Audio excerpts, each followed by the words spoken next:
예, 안녕하세요. H채널의 한창훈입니다. 반갑습니다. 2018년도 12월 10일 비트코인 및 암호화폐 시황방송 일부 Q&A 시간을 시작하겠습니다. 먼저 여러분들 댓글로 질문하고 의견 그리고 정보 공유해 주신 분들에게 다시 한번 감사 말씀을 드리겠습니다. 그럼 바로 댓글을 읽어보는 순서로 진행을 할게요.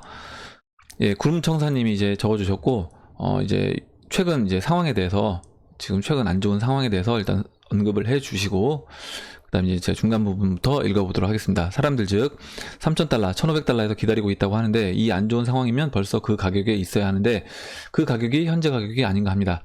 불안감의 폭락시 비트 3,500불에서 손절하고 3,000불, 2,000불에서 재매수 하려고 이제 기다리시다가 제 방송을 보시고 현재 상황은 지금 당장 폭등한다 해도 이상할 것이 하나도 없어서 다시 재매수를 하고 보니 5% 손실이 나버렸다고 하셨습니다. 일단 괜히 또 제가 약간 손실을 보게 해드린 것 같아서 일단 죄송한 부분은 있고요.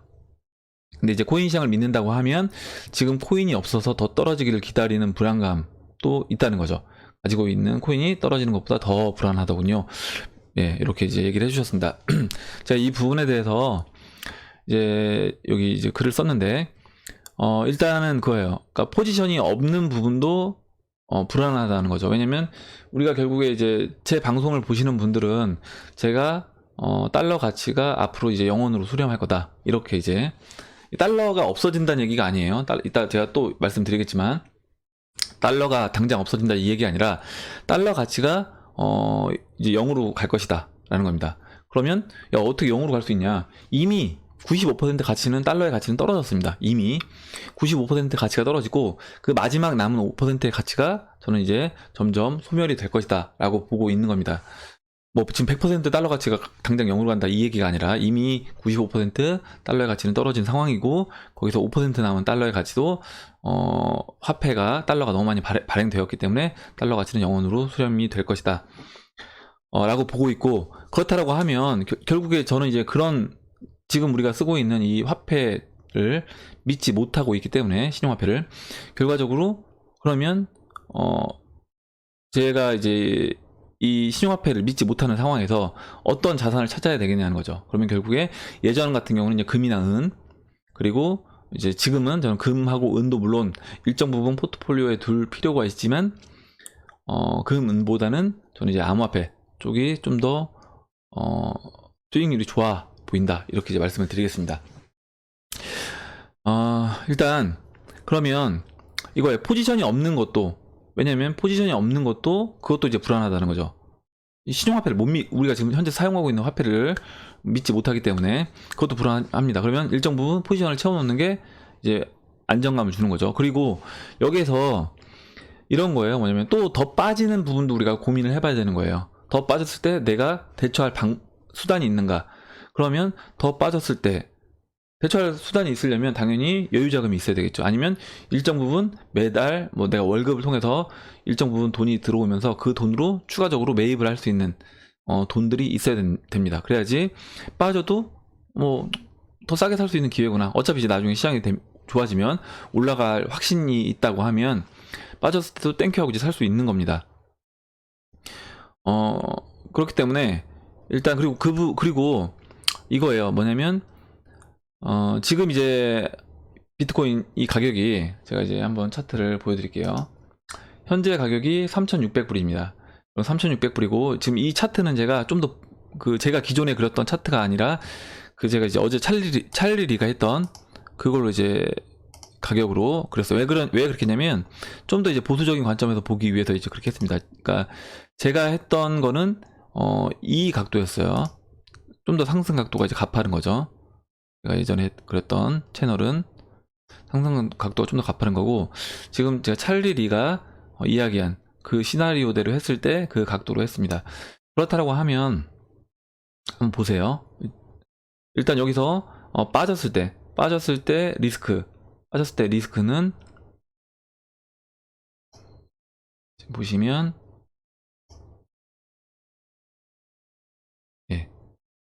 40%입니다. 40%의 손실을 볼 수 있는 거예요.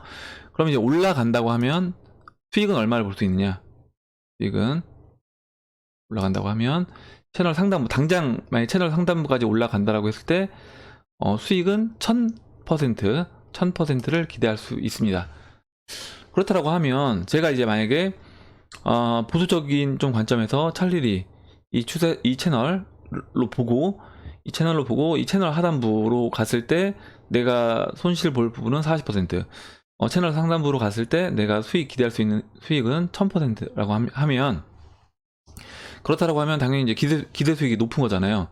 여기서 내가 나는 이 40% 마이너스 나는 감당 못 하겠다 라고 하면 이제 기다리시는 게 맞는 거고요. 그게 아니라 이 정도 감당하고 나는 들어와서 이 1000% 수익을 보겠다라고 하면 지금부터 저는 매수해서 들어오는 게 맞다.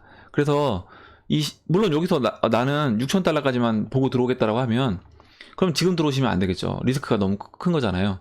기대 수익보다. 그렇기 때문에 투자 관점에 따라서 이거는 차이가 날 수밖에 없다. 그래서 저 같은 경우는 최소 어떤 분들이 그래요. 너 H채널님은 1억 갈 때까지는 안 팔 거냐? 그렇지 않습니다. 그렇지 않고 저는 당장이라도 만약 채널 상단부를 설치해 준다라고 하면 그때부터는 분할로 무조건 매도를 할 겁니다. 지금 현재 이제 가격에서 채널 상단부라고 하면 지금 거의 4만 불 정도 돼요. 4만 달러 정도 근처에 온다라고 하면 저는 지금 당장 뭐 이렇게 당장 올 일은 없겠지만 온다라고 하면 저는 이제 고평가 영역이라고 보고 매도를 하겠다는 거죠. 분할로 이제 매도를 할 겁니다.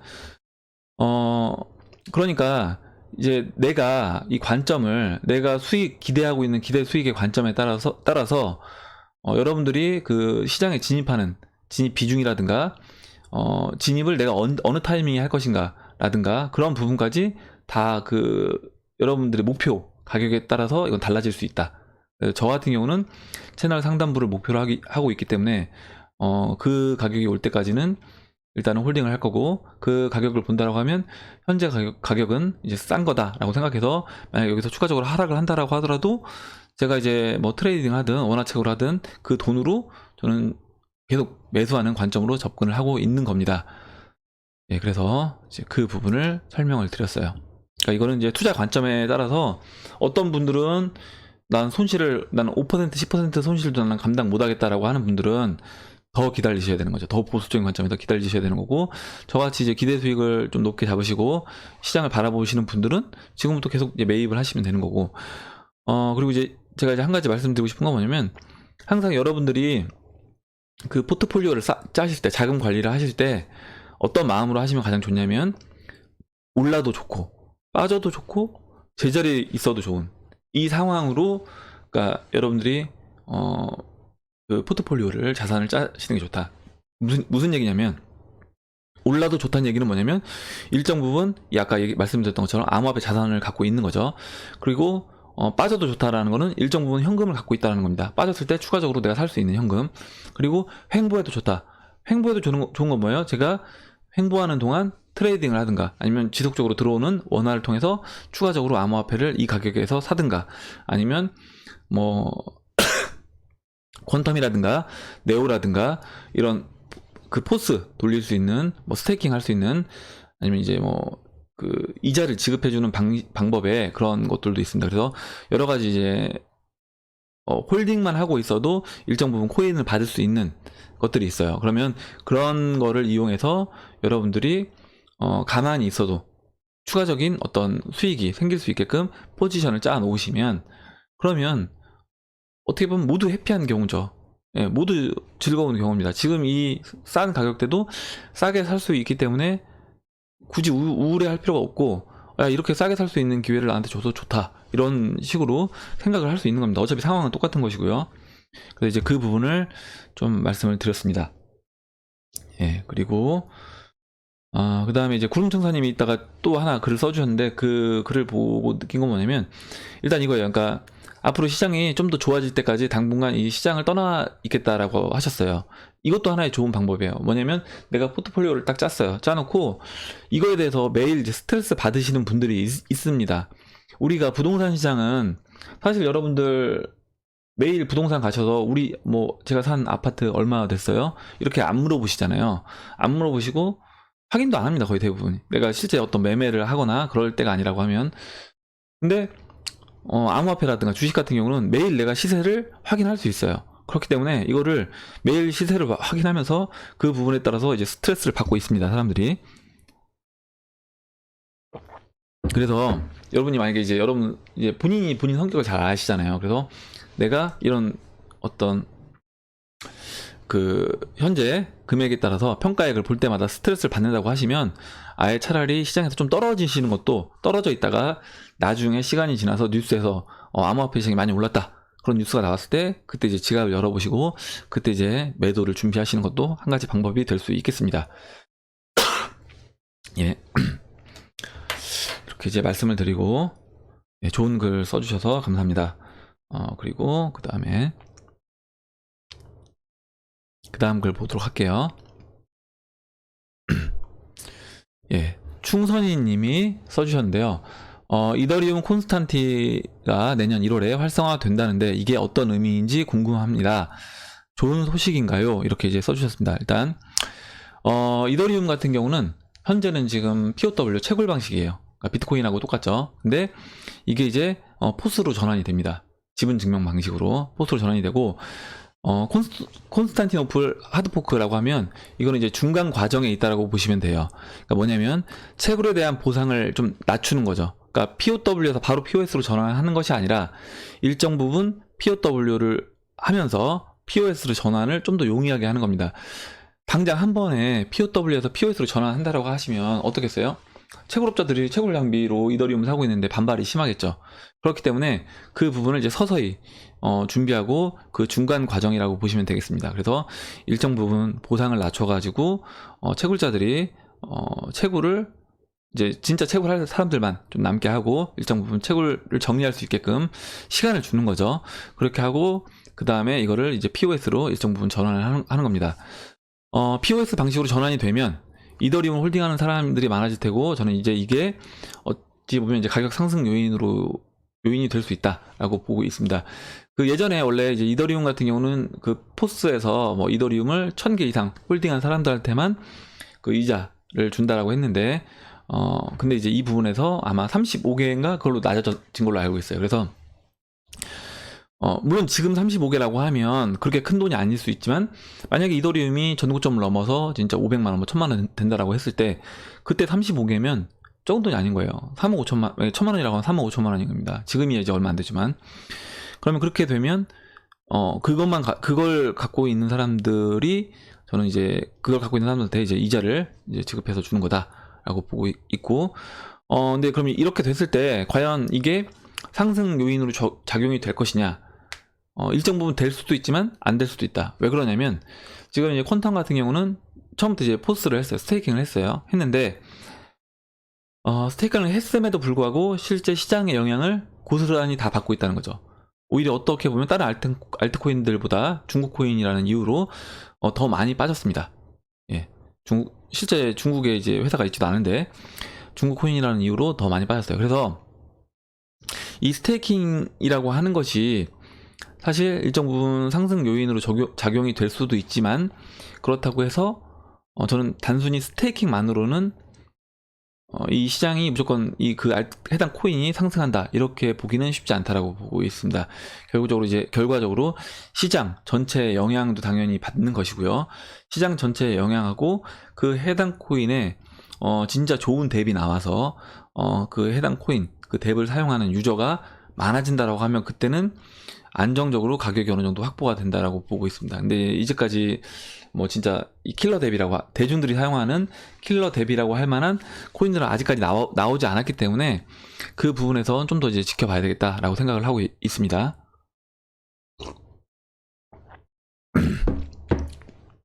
예, 그리고 그 다음에 이제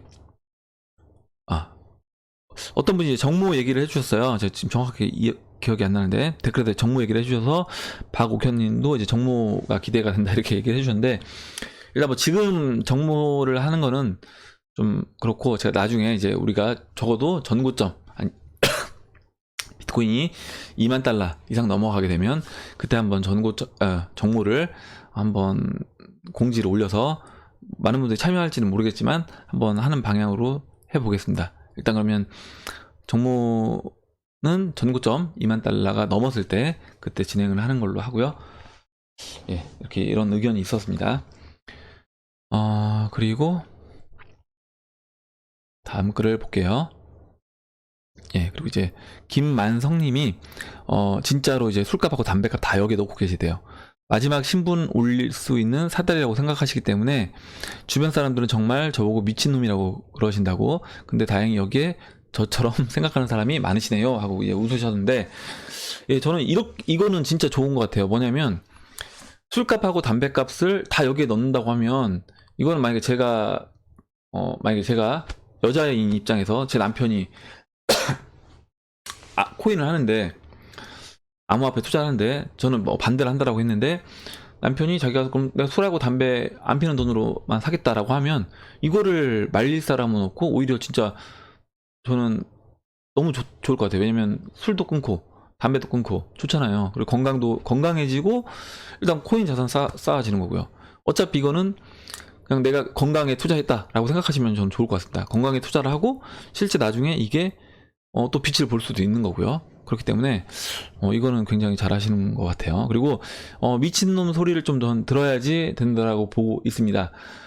예전에 제가 뭐 말씀드렸지만 그 닷컴 버블일 때도 실제 그때도 처음에 이 www 인터넷에 미친 사람들, 얼리어답터들, 그런 사람들한테 다른 사람들은 보고 쟤 완전 여기 미친 것 같다라고 생각을 했다는 거예요. 근데 결국에 그런 사람들이 실제적으로 어떻게 보면 큰 돈을 벌었던 거죠. 그렇기 때문에 저는 지금 이 암호화폐 시장도 일정 부분 남들한테 약간 미쳤다는 소리를 듣는 것도 크게 나쁜 것 같지 않다라고 보고 있습니다. 미쳐야지 저는 성공한다고 보고 있어요. 그리고 다음에 도쿄상님이 이제 글을 써주셨는데요. 읽어보도록 하겠습니다.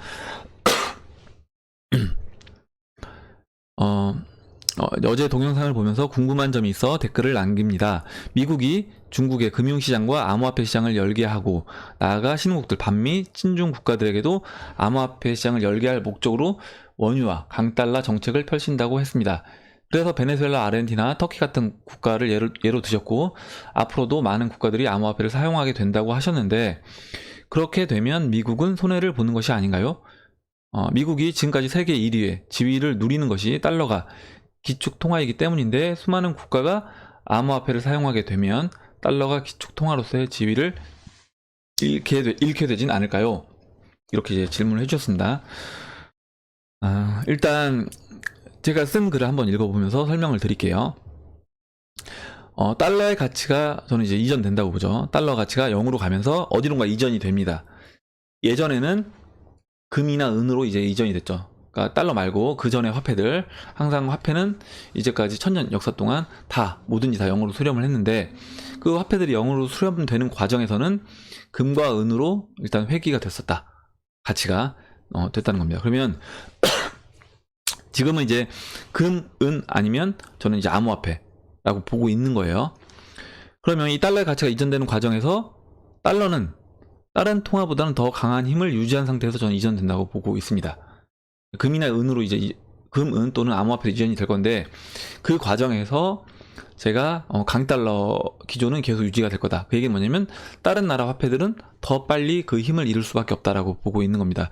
왜냐면 이제 지금 달러가 기축통화고 결국에 이제 금리로서 그 달러의 그 수급을 조정하기 때문에 결국에 이제 인플레이션을 다른 나라에 먼저 수출하면서 다른 나라가 더 많은 큰 타격을 볼 것이다. 미국이 타격을 입기 전에 그렇게 보고 있습니다. 그래서 저는 다른 국가의 화폐 대비 달러 약세를 주장하는 것은 아니고요.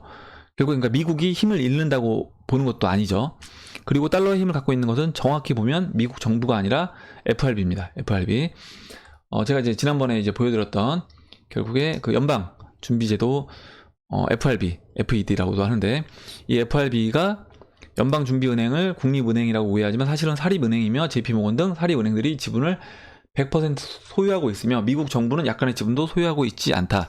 그리고 가장 중요한 이 FRB의 역할은 뭐냐면, 보시면 달러의 발행이에요. 달러화의 발행. 그리고 그 외에 지급준비율 변경, 주식거래에 대한 신용규제, 가맹은행의 정기예금 금리 규제, 연방준비은행의 재할인율을 결정하는 게 그 FRB가 하는 일입니다. 그러니까 결국에 이 시장에 전 세계의 경제를 좌지우지하는 거는 미국 정부가 아니라 FRB라는 거죠. FRB는 독립되어 있습니다. 물론 대통령이 임명하고 상원이 승인한 이사 7명으로 이제 이루어지긴 했지만 정부로부터는 어차피 철저한 독립성을 보장받고 있는 기관이라는 거죠. 그렇기 때문에 이걸 미국 정부가 이 달러의 힘을 갖고 있다라고 보시기보다는 그 뒤에 있는 제가 항상 얘기하는 금융 세력 FRB가 정확히 달러의 힘을 갖고 있다. 기축통화의 금리를 조정하는 자가 모든 권력을 갖고 있다라고 생각을 하면 될 것 같습니다. 결국 그들이 달러 가치를 이전시키고자 함은 이제 제가 여기서 이제 얘기를 드리는 건 뭐냐면 달러의 가치를 이번에 이제 영원으로 이전시키면서 그러니까 달러 가치를 영원으로 보내면서 어디론가 이제 이전을 하겠죠. 그 이전되는 과정에서 몇 가지 이제 저는 이 미국 정부 그리고 FRB가 어떤 일을 하려고 한다고 보고 있는데 그 중에 하나 보고 있는 것이 뭐냐면 미국 정부가 갖고 있는 이 빚을 정리하는 거다. 그리고 예전 같으면 이제 은으로 이전시켰겠지만 당장 그거는 저는 쉽지 않다라고 보고 있습니다. 제가 예전에 올렸던 비트코인 과연 승자는 누가 될 것인가 그 영상을 보시면 도움이 될 것 같고요. 그리고 제가 이제 보여드릴게요. 하나 뭐냐면 지금 이겁니다. 미국 정부의 빚은 계속 늘어나고 있어요. 계속 늘어나고 있고 현재 이제 2018년도 지금 이게 보시면 2조 21조 달러입니다. 21조 달러고요. 이 21조 달러가 이렇게 계속 증가한다는 거예요. 빚이 부채 예측을 한 겁니다. 이렇게 예측을 했는데 왜 이렇게 될 수밖에 없냐? 제가 이거 몇 번 보여드렸던 사이트인데 usdebtclock.org라는 사이트인데 보시면 미국 정부의 빚이 계속 늘어나고 있어요. 실시간으로 리얼타임으로 계속 늘어나고 있는 게 보여집니다.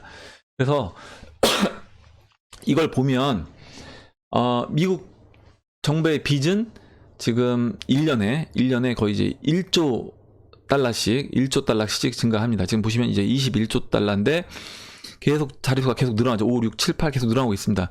그래서 실시간으로 계속 증가가 하고 있는데 절대 줄지 않는다는 거예요.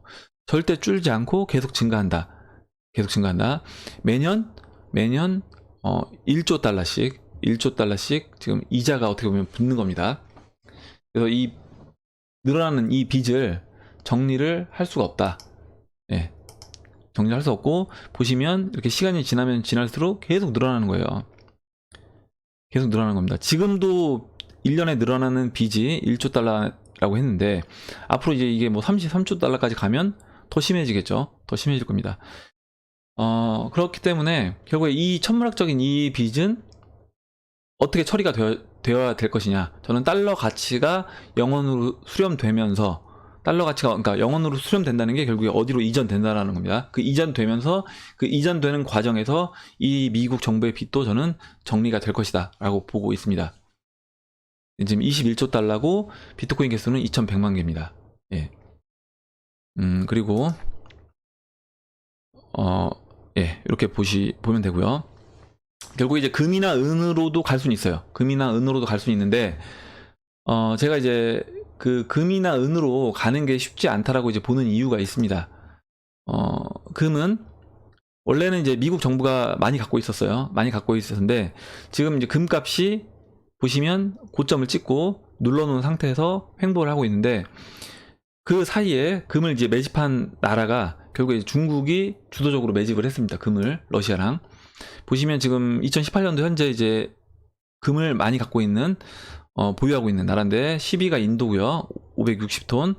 그리고 네덜란드가 612톤 9위, 일본이 765톤 8위고요. 스위스 1040톤, 중국이 1842톤인데 이거는 이제 중국 정부에서 밝힌 거고 중국 인민은행은 지금 런던 금거래소에서 얘기한 걸로는 뭐냐면 거의 이제 500톤씩 매년 누군가 사갔는데 그게 이제 중국 인민은행으로 보고 있습니다. 그리고 중국 인민은행에서도 이제 협회장도 얘기를 했습니다. 뭐라고 얘기를 했냐면 우리가 이제 금을 많이 갖고 있어야지 결국에 위안화가 기축통화 역할을 할 수 있다라는 얘기까지 했습니다. 대놓고.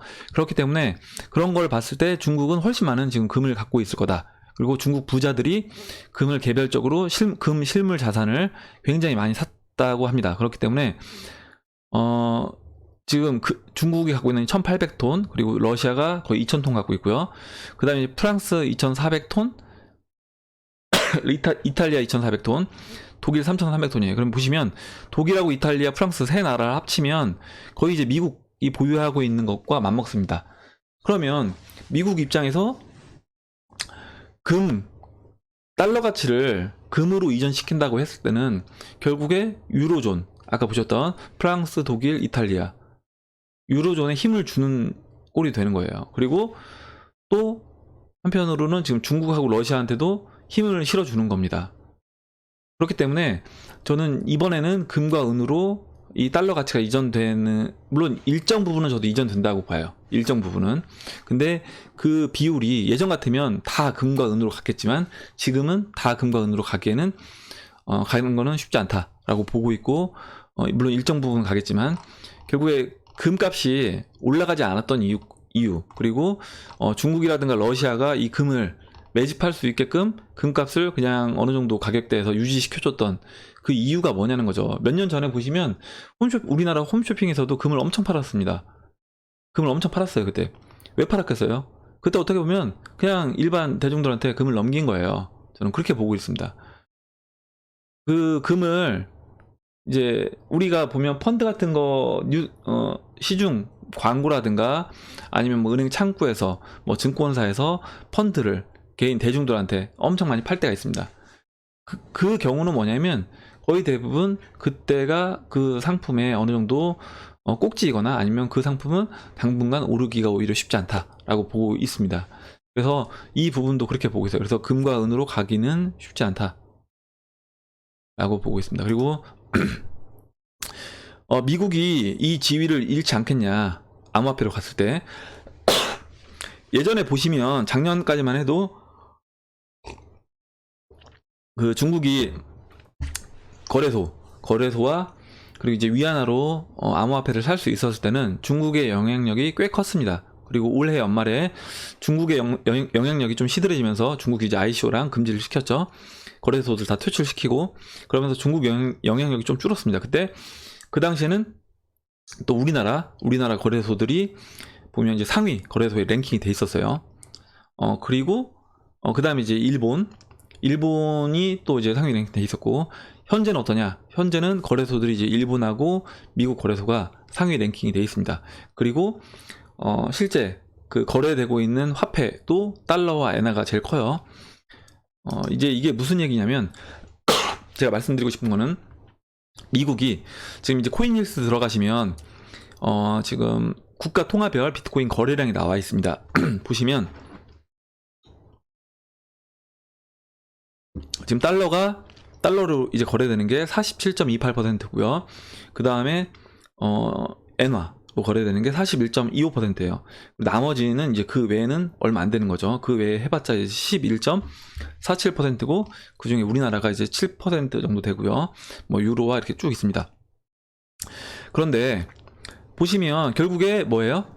미국과 일본이 꽉 잡고 있는 거예요. 지금 이 암호화폐 시장을 미국과 일본이 꽉 잡고 있는 거다. 그리고 작년에 보시면 일본은 엔화를 엄청 풀었습니다. 중앙은행에서 엔화를 엄청 풀어서 일본 주식을 막 매입을 했어요. 근데 일본 엔화는 어때요? 달러 대비해서 그렇게 약세로 가지 않았습니다. 그런 이유는 뭐냐면 결국에 이제 일본은 미국이 일본을 좀 봐주고 있다라고 보고 있습니다. 그래서 아베가 어떻게 보면 아베 맞나요? 죄송합니다.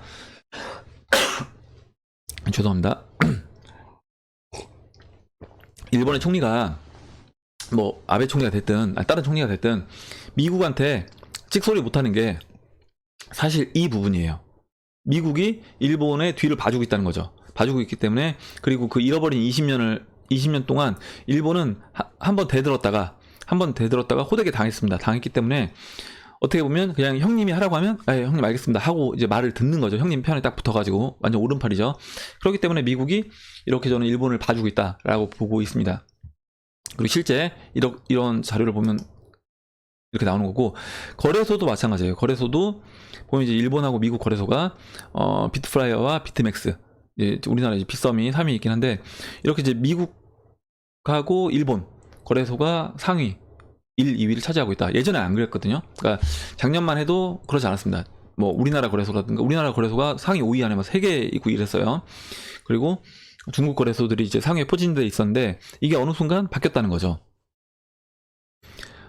그래서 뭐냐면, 제가 봤을 때는 이 암호화폐 시장도 결국에 미국이 다 이미 세팅을 끝냈다. 세팅을 끝내고 자신들 골드만삭스라든가 뭐 피델리티 이런 기관들이 들어올 준비를 완전히 끝내놓고, 지금 코인베이스에서도 뭐 30개 알트코인들 추가로 상장한다고 하면서 준비를 다 하고 있는 거예요. 비트맥스 같은 경우는 이런 레버리지 이용한 시장에서 가장 강자고, 그리고 코인베이스 또 나와 있고, 이런 식으로 해서 결국에 이 암호화폐 시장이 성장됐을 때 생각해 보면 거래소들, 탑 거래소가 이 암호화폐 시장에 올라갔을 때 가장 일단 당장 돈을 버는 그 뭐라 그러죠? 회사들은 거래소입니다. 거래소가 돈 버는 건 무조건 확실한 거예요. 왜냐면 암호화폐 가격이 올라가면 거래량도 커지고 금액 자체도, 볼륨 자체가 커지기 때문에 거래소들은 무조건 돈을 벌게 돼 있습니다. 근데 그 탑 거래소가 이제 미국 거래소들이 포진돼 있다는 거죠. 그러면 그 미국 거래소들이 당연히 미국에 또 세금도 많이 내겠죠. 결국 미국이 나쁠 이유가 없다는 거죠. 그리고 또 투자은행들이 이미 다 세팅돼 있는 상태에서 자신들 고객, 그러니까 결국 미국 국민들이죠. 미국 국민들이 펀딩한 그 돈을 가지고, 아니면 자신들 자기 자본 가지고 이런 그 기관들이 이 암호화폐 시장에 들어와서 수익을 많이 내면 또 그 부분에서 일정 부분 세금을 내고, 결국 세금도 내고 그 사람들 월급도 급여도 많이 받고, 그 사람들이 또 미국에 또 소비를 하고, 이런 식으로 저는 미국에 좋은 거다. 그래서 미국이 암호화폐 시장이 이제 성장한다라고 했을 때 미국이 기축통화의 자리를 잃는 건 아니다. 어차피 기축통화의 자리라는 거는 FRB가 갖고 있는 것이고, FRB는 그냥 저는 어떻게 보면 그 예전에는 그 영국에 있다가 그 금융 세력이 영국에 있다가 영국에서 이제 미국으로 넘어온 거죠. 넘어온 것이고, 나중에 또 미국을 버리고 다른 나라로도 전 갈 수 있다라고 봅니다. 그 세력은. 근데 이제 일단은 당장 뭐 미국을 버리고 갈 것 같진 않지만 일단 그렇게 보고 있어요. 그래서 미국도 저는 이 암호화폐 시장이 성장됐을 때 결국 나쁘지 않다라고 보고 있습니다.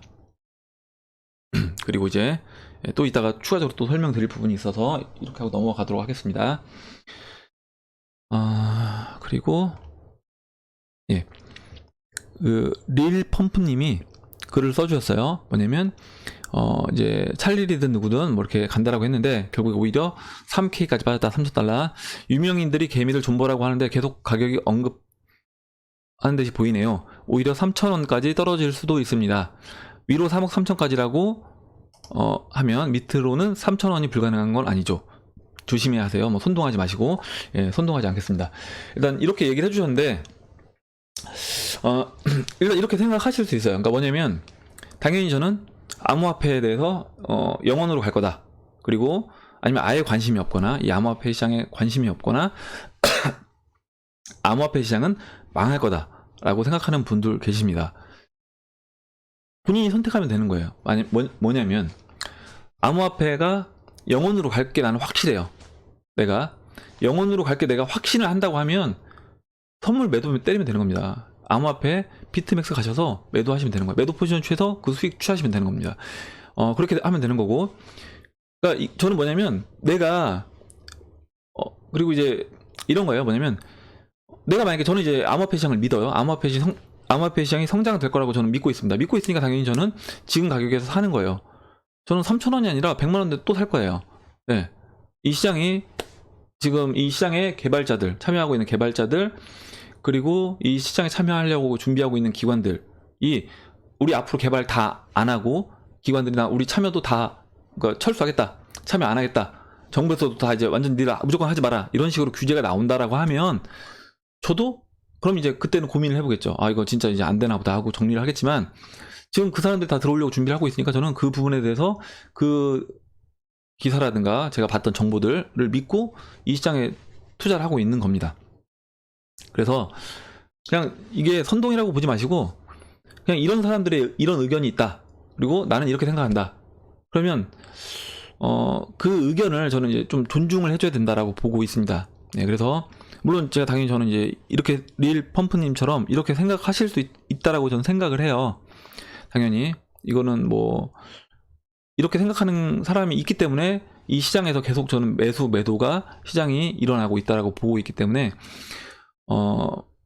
이게 당연히 어떻게 보면 당연한 거다 이렇게 보고 있습니다. 그래서 그 부분에 대해서 여러분들이 이제 각자 관심 없으면 그냥 사실 관심을 안 두시면 되는 거고, 나는 이 시장이 망할 것 같다, 영원으로 갈 게 확실하다고 하면 매도 포지션을 취하면 되는 거고, 그렇게 해서 돈을 버실 수 있는 겁니다. 그리고 상승할 것 같다라고 하면 투자를 하시면 되는 거죠. 각자 이제 취향에 맞게 자기가 본인들이 선택을 해서 투자를 하면 된다라고 보고 있습니다. 예, 그리고 그 다음 이제 의견을 보도록 하겠습니다. 그리고 이제 WL님이 이제 찰리리 뉴스는 잘못된 거래요. 바베리가 트윗에 올린 거라고 합니다. 그래서 제가 그 부분을 이제 정정을 일단 말씀드리고, 일단 아직 제가 수정을 안 했는데 이건 수정을 하도록 하겠습니다. 예, 알려주셔서 감사드리고 그 다음에 사막여우님이 글을 써주셨어요. 좀 글을 써주셨는데, 아까 이제 제가 그 도쿄상님이 써주셨던 내용과 일정 부분 중복되는 내용이 있는데, 읽어보면서 추가적으로 설명될 부분만 설명을 드리도록 하겠습니다. 질문부터 읽어볼게요. 1번, 비트가 40만 불을 넘어서 달러나 엔화를 이기고 세계 통화의 기축으로 자리 잡기 위해서는 상위 0.1% 고래들이 비트코인을 어떻게 처리해야 될지 고민이군요. 2번, 우지한 진영과 크레이그와의 싸움에서 보았던 것처럼 아직 시장이 미성숙해서인지 엄청 흔들렸는데, 시장이 커질수록 고래들의 파워는 세질 것이고, 이런 한계점을 극복하기 위해서는 어떤 제도적인 법안이나 장치 또는 시장이 어떤 모습으로 가야 될지 궁금합니다. 일단 이런 한계점을 극복하기 위해서는 당연히 이제 볼륨 자체가 이제 커지면서 그게 대중화돼야 된다고 보고 있습니다. 실제 사용하는 사용자들이 많아져야 된다. 예. 이 시장에 단순히 투자하는 사람들 뿐만 아니라 사용자가 많아져야 된다. 이게 어떤 얘기냐면 주식시장에서 하나의 주식을 예를 들어볼게요. 삼성전자를 예를 들어볼게요. 삼성전자는 삼성전자의 제품을 사용하는 사용자들이 있습니다.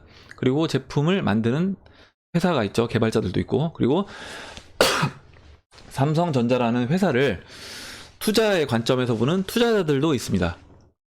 그러면 삼성전자의 삼성전자 제품을 사용하는 사용자가 많아지면 어떻게 될 것 같아요? 사용자가 많아지면 당연히 삼성전자라는 회사는 돈을 벌 수밖에 없습니다. 돈을 벌 수밖에 없고, 삼성전자의 주식은 어느 정도 일정 부분 항상 가격을 저는 유지할 수밖에 없다라고 봐요.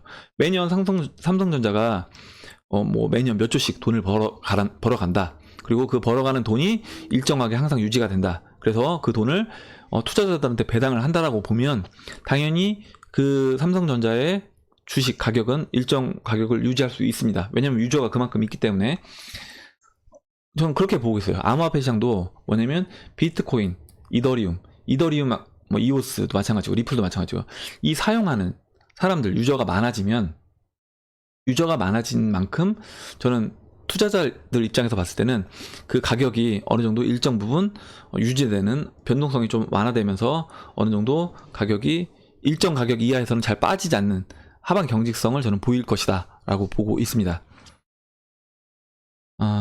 그렇게 보고 있고, 아까 이제 제가 말씀드렸던 또 매시간 1,100억 원씩 그 미국 빚 21조 달러가 시간으로 계산하면 1시간에 1,100억 원씩 빚이 늘어나고 있는 거예요.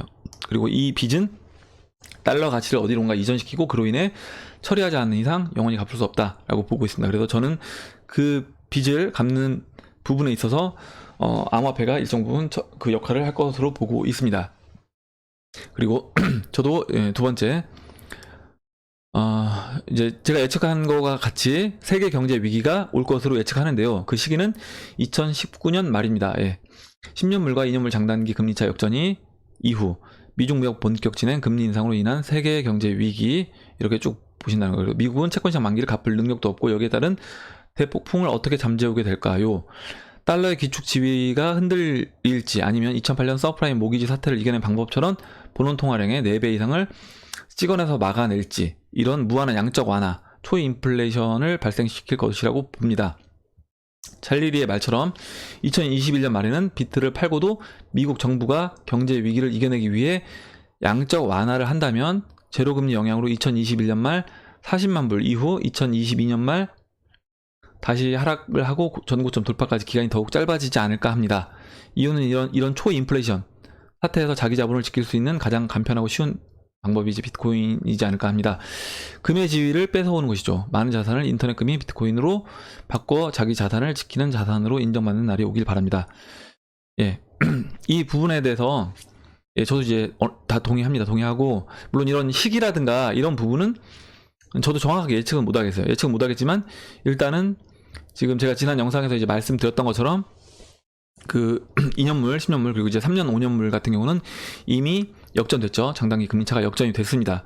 그렇기 때문에 자산시장에서 위기는 이제 올 수밖에 없다. 그 시기의 문제이지 위기는 올 수밖에 없다라는 부분에 동의를 하고 그러면 이 위기 상황에서 양적 완화를 통해 또 한 번 자산시장을 올리는데 이때 이제 양적 완화를 통해서 올릴 때 지난번처럼 이거를 이제 그냥 어떤 미국 은행들의 어떤 채권을 얘네가 이제 정부가 사줄 것인가 아니면 그게 아니라 미국 중앙은행이 결과적으로 돈을 풀어서 떨어지는 자산의 가치를 받아낼 수밖에 없는 그러니까 지금 베네수엘라가 하고 있는 것처럼 간다라고 하면 그때는 이제 하이퍼 인플레이션으로 갈 수 있는데 저는 이제 그렇게는 가지 않을 거다라고 보고 있습니다. 뭐냐면 경제 대공황 같은 그 침체 상황에서 하이퍼 인플레이션이 아니라 저는 그 침체된 자본시장으로 이 암호화폐 시장에서 얻은 부가 그쪽에서 일정 부분 들어와서 그 침체된 자산을 좀 끌어올리는 역할을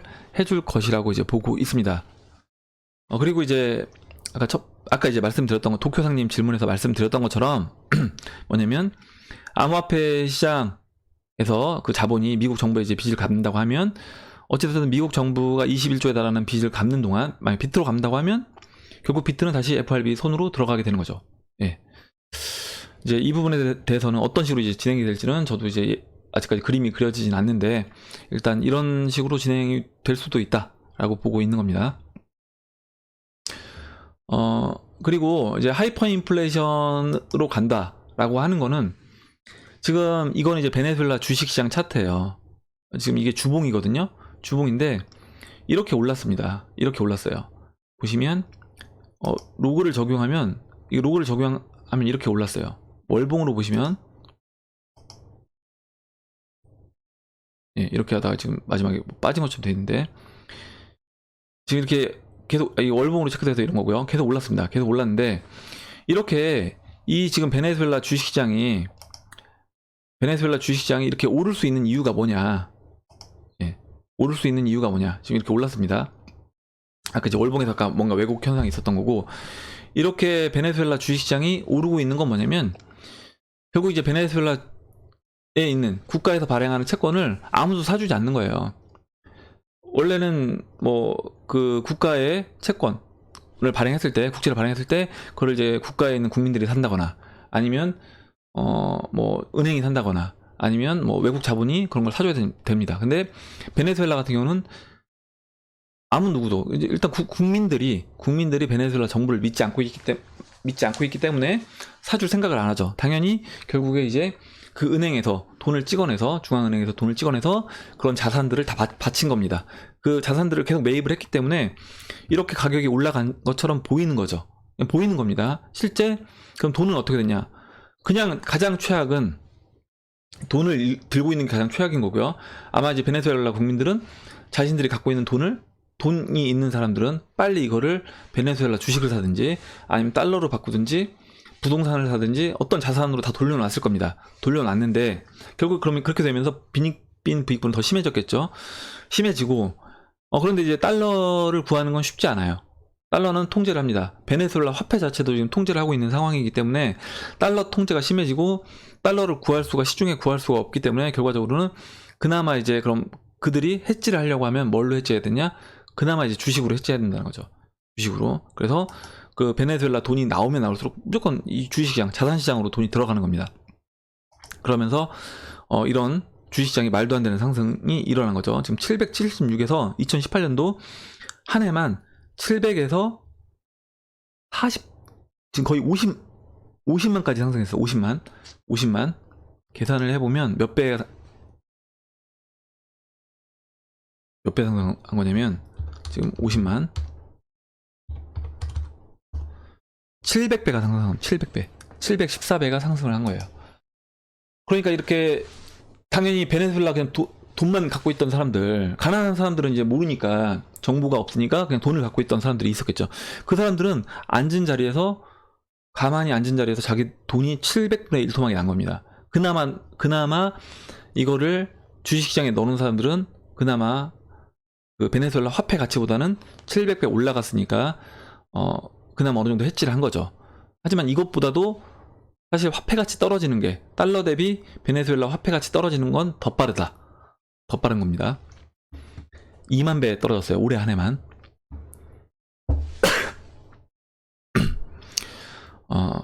그렇게 되고, 그래서 이제 저는 이제 뭐 미국이 하이퍼 인플레이션으로 가지 않을 거라고 저는 보고 있습니다. 그러니까 제 예상은 그 전에 침체 상황에서 암호화폐 시장으로 들어온 돈이 이 시장을 어느 정도 받쳐줄 거다, 이렇게 이제 보고 있습니다. 그리고 이제 세 번째 질문이신데, 경제 위기가 도래하면 자본들의 투자 심리가 위축되고 비트코인도 위험 투자 상품으로 분류되어 전고점을 돌파할 수 있을지 걱정입니다.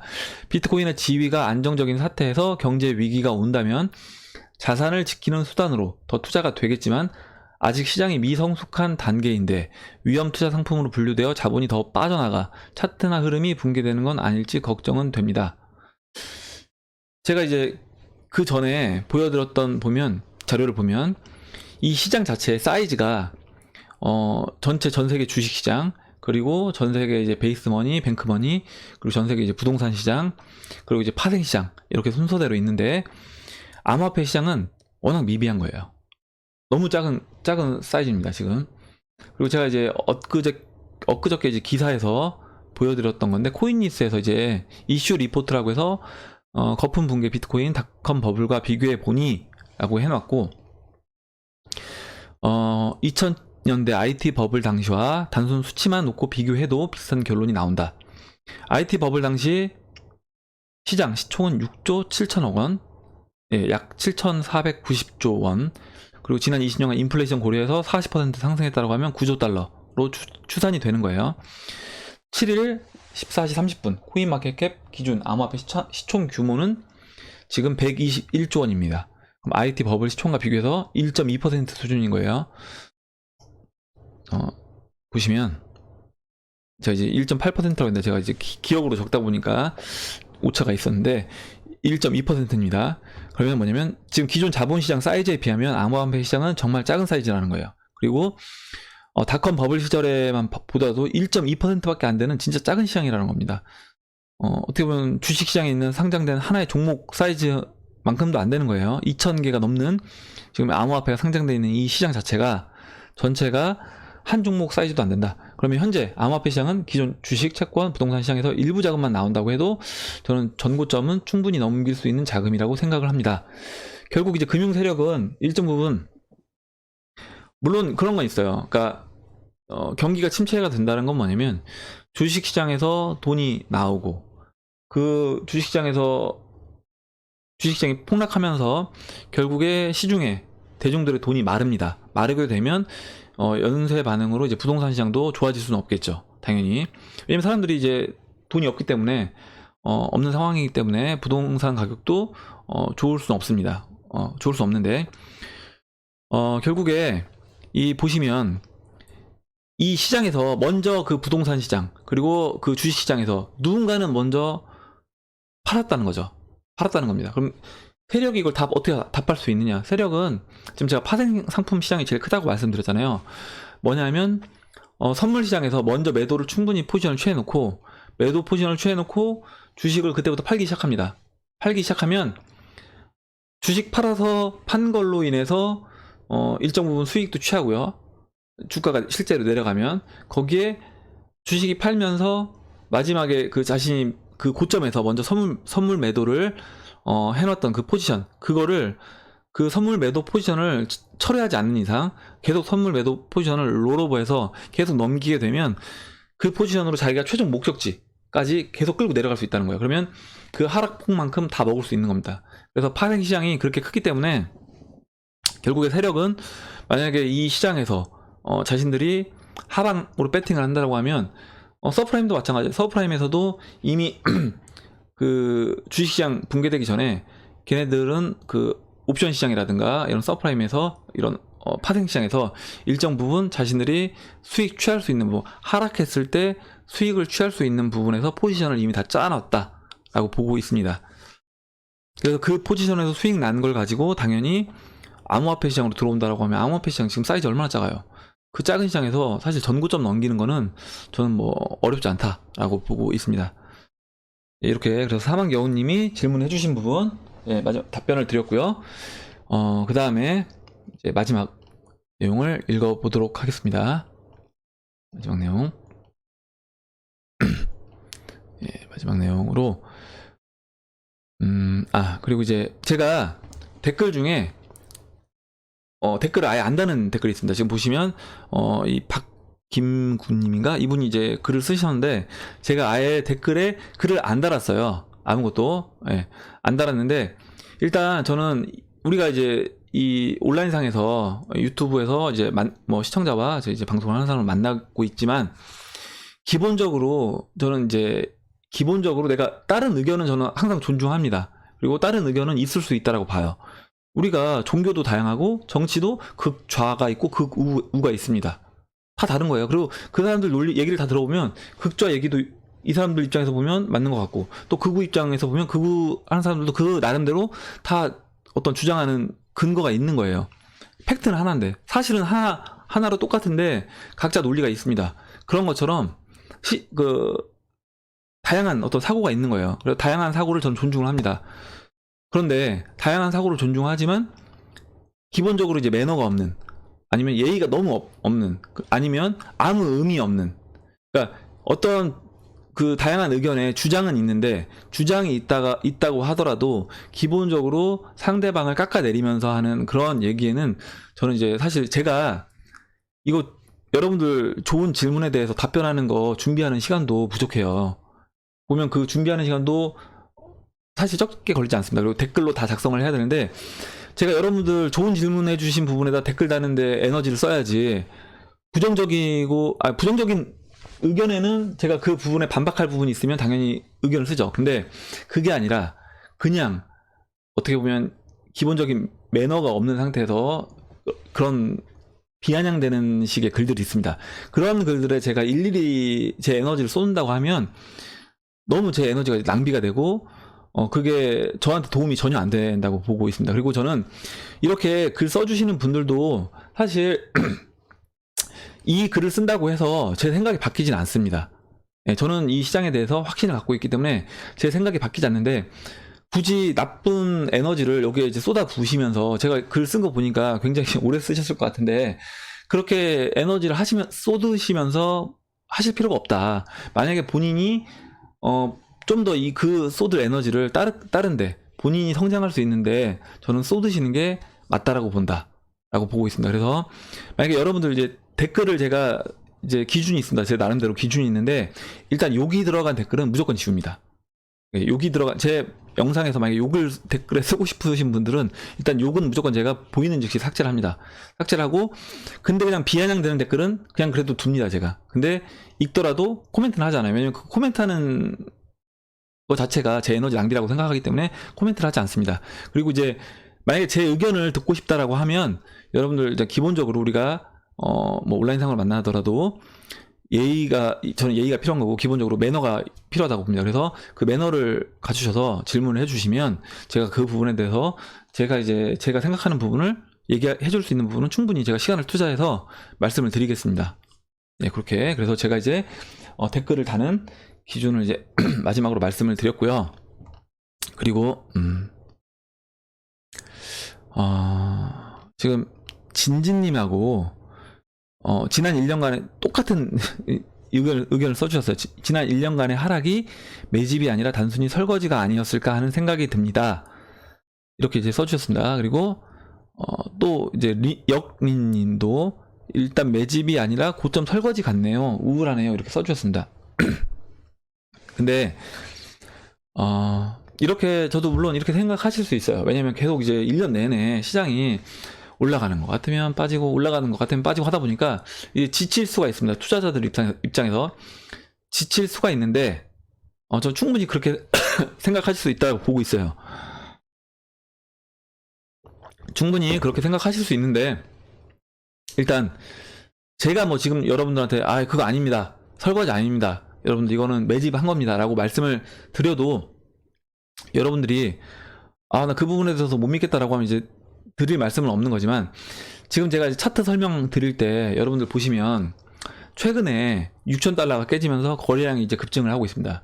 그러면 그 거래량을 누군가는 팔고 누군가는 이 시장에서 비트코인을 샀다는 거예요.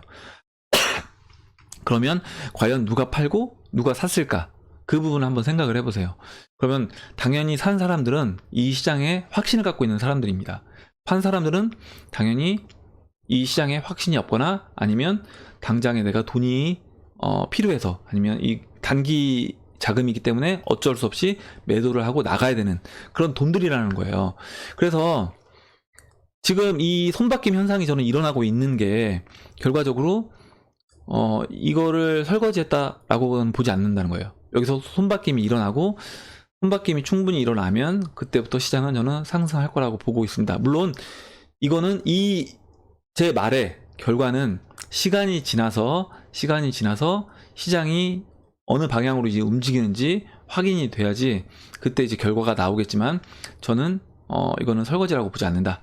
예, 이렇게 보고 있습니다. 여러 가지 정황상.